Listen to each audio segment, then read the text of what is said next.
Hello friends. ఈ video చేయడానికి main reason వచ్చేసి రక్షాబంధనం.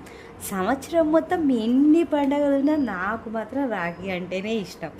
ఏంటి గిఫ్ట్లు వస్తున్నాయి అందుకే అనుకుంటున్నారా? కాదులేండి. మీరు ఒక్కసారి రక్షాబంధనం అప్పుడు చుట్టుపక్కల అబ్జర్వ్ చేయండి. 1 వీక్ ముందు నుంచే రాఖీలు కొనుక్కొని, స్వీట్స్, డ్రెస్సెస్ రెడీ చేసుకొని, ఆటోల్లో, బస్సుల్లో, ట్రైనుల్లో మీరు ఎక్కడ చూసినా అదే హడావుడి. మంచిగా రెడీ అయ్యి సరదాగా అందరూ అన్నదమ్ముల కోసం వెళ్ళడం. నాకు ఈ విషయం నచ్చుతుందనమాట. మేము మొత్తం 6 అక్కా చెల్లెళ్ళం. మా మేనత్తతో కలిసి 7. ఈసారి ఎలాగైనా రాఖీకి మా బాబాయ్ వాళ్ళ ఇంటి మీద దాడి చేద్దాం అనుకున్నాం. ఎందుకంటారా ఈసారి అంత స్పెషల్?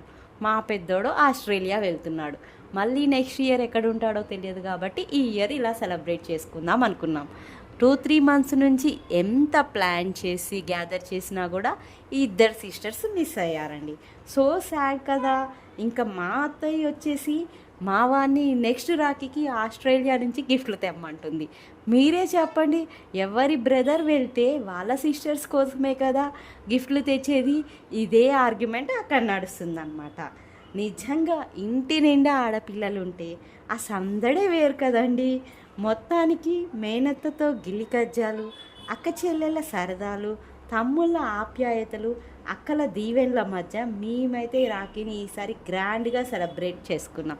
లాస్ట్లో అమేజింగ్ విషయం ఏంటంటే మా బాబాయ్ గారి కళ్ళల్లో ఆనందం. అది చూశాక నాకేమనిపించిందంటే సంవత్సరం మొత్తం ఎంత బిజీగా ఎన్ని టెన్షన్లు ఉన్నా కూడా మనం అయిన వాళ్ళతో ఇలా టైం స్పెండ్ చేస్తే మన ఆయుష్ ఖచ్చితంగా పెరిగిపోతుందేమో అనిపించిందండి. కాబట్టి మేము ఈసారి పాల్వంచలో ఇలా గ్రాండ్గా సెలబ్రేట్ చేసుకున్నాం రక్షాబంధనం. మరి మీరు ఎలా చేసుకున్నారో కామెంట్ చేయండి.